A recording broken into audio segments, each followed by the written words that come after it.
This is Atlanta Capital, guys. This is where I am right now. So, nous venons faire une présentation by lawmakers yo dans Atlanta.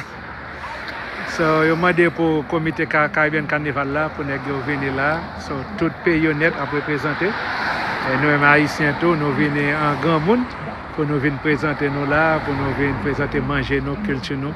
C'est toute bagaille ça que nous fait là. So that's what it is, guys.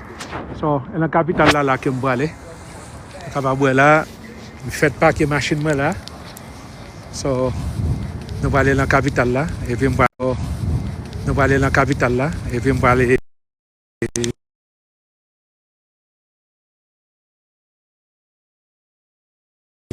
nous connaît. I would love to invite you guys, but the thing is that pour le moment, qui me font parler avec nous pour montrer nous exactement. So event que m'a réellement recordé pour nous. So pour le moment, je ne suis pas capable réellement de nous chance pour nous parler avec moi. Je n'ai pas content pour nous parler avec moi après. Mais c'est dans la capitale là que m'a rentré. Et que Haïtiens yo, avec tout l'autre pays dans le Caribéen yo, j'ai rencontré là au mandat pour faire présentation, costume yo, manger yo. Et puis, il y a bien 2-3 lawmakers cap là. Et puis, il a parlé. C'est comme moi, dis nous, guys, une fois que nous avons Carnival, ça, c'est un gros bagage que lié. Je m'apprends un peu. Donc, je suis obligé de quitter Haïti, voyager pour venir spécifiquement pour ça. Je ne suis pas de regret de venir. Parce que ça ouvre un pile porte pour moi. Je me rencontre avec un pile monde. Et puis, un pile, c'est seulement lawmakers qui sont dans le pays ici, qui fait policies pour payer. C'est comme ça que je fais ici. So nous allons passer le métal détecteur. So si nous avons un tête chargée, pour occuper nous, c'est le métal détecteur que nous allons passer. Ouais. So la capitale là. À partir de la capitale là, d'ailleurs, ils disent.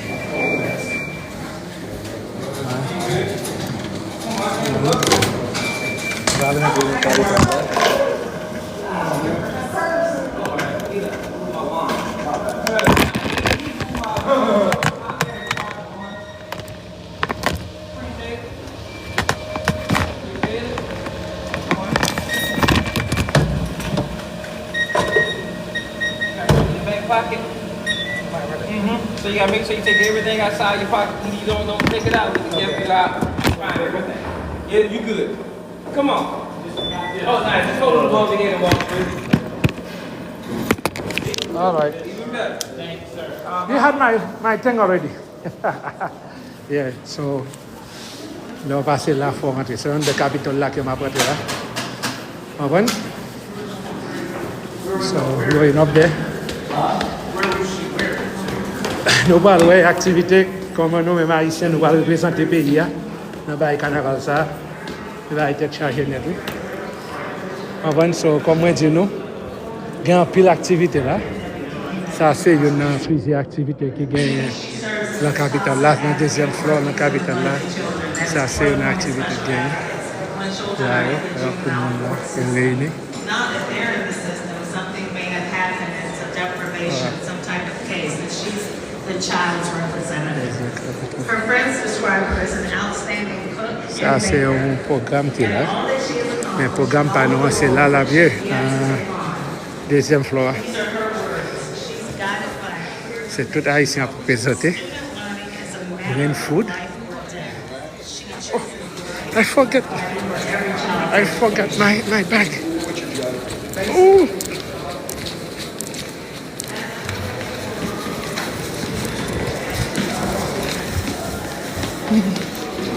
Sorry.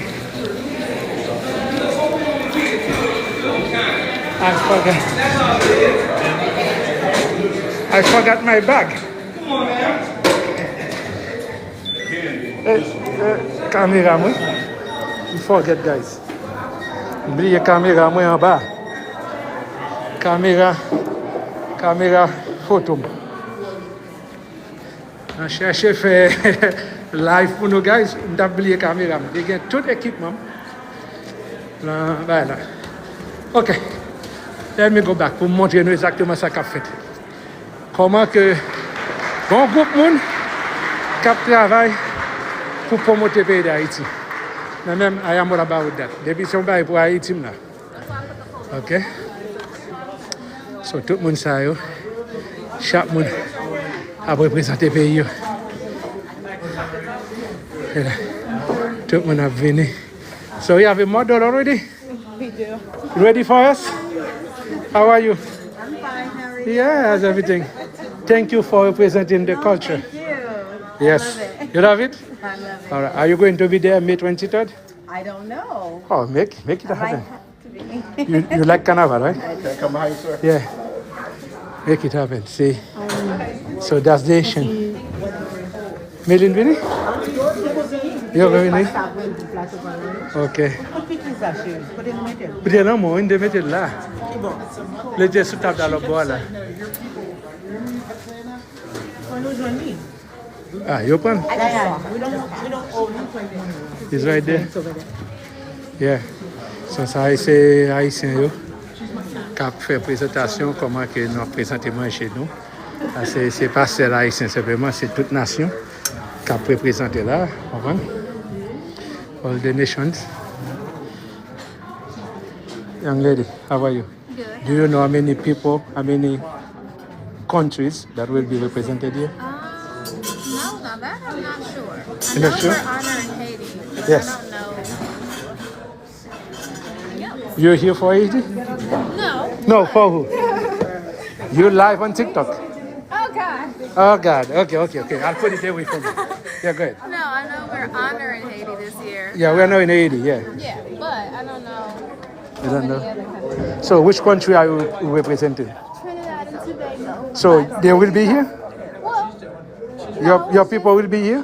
Don't tell me. that, but we're here. You're A here? little bit. Okay. So this one is specifically for Haiti. Well, yeah, we're honoring Haiti. You honor Haiti for this year? All right. So I can't wait to see what you guys going to say about Haiti. Are you going to have a speech? No, not me. Why not? Speech? No, Pat's gonna have a speech. Who? Pat. She's gonna Pat. have a speech. Okay. This is the president of the Caribbean Carnival, that's Pat. C'est lui qui organise tout Carnival Caribbean. Hi guys. On va tout Carnival Atlanta. How are you? Yes. So, on connaît, Haïtiens, nous faisons pile manger. Nous faisons du riz à John, du riz à pois griot. On prend une belle petite pickles, nous, et puis nous représentons les couleurs, nous. On prend, as I'm telling you guys. Et puis nous avons pickles. Ça, c'est Betos. Betos, son chef lié presque. Il fait partie de Executive Board of Vibe 80. On prend? Yes. Betos a vraiment can't wait. Yes, you spoke with Lillian? Yes, she's on her way. Okay, it's on her way. So, this is Diane. Yeah. This is Lucita's daughter. Diane, pour en vacances, et vous dédiquer des time ça pour venir passer là avec nous? I did. Ok. Et Diane, c'était une modèle qui a marché pour nous, dans showing the costume, right? Yes. So, did you like it, Diane? I did. Diane, you speak Creole? Not that great. Not that good. I can understand it. You understand it? But you know, if you want to become a doctor, you need to speak Creole so you can treat our people better. I know. I'm gonna get there. I'm working on it. So remember, I send you an invitation to come and spend 2 weeks with me in Fort Liberty. I will be there. Everything will be paid for you. Just let me know when. Okay. All right? Tell mommy I want to come and see funds, and then you'll come. Opini too? Opini, you coming to Fort Liberty to see me? And Fort Liberty eating. Oh, no, we're not coming. Oh no, where are you from? You from Jamaica? It depends on where in Haiti. What you mean where? Huh? Where I am is very safe. Huh? Very safe. I'm the northeast part of Haiti. Right. And I would love to come there. Definitely. You should come. Yeah, I'm from Jamaica. You from Jamaica? All right. So Jamaica Haitian, the only difference is that when they drop us from the boat, you went to Jamaica and I went to Haiti. Right. You might be my cousin, you never know. Right. From my great parents. And we have a lot of guys from Haiti. Oh, ready? Okay. In Jamaica, I know. Matter of fact, maybe about 2 or 3 months ago, a whole bunch of them came over on the sea. On the sea, on the shore, okay. Yeah.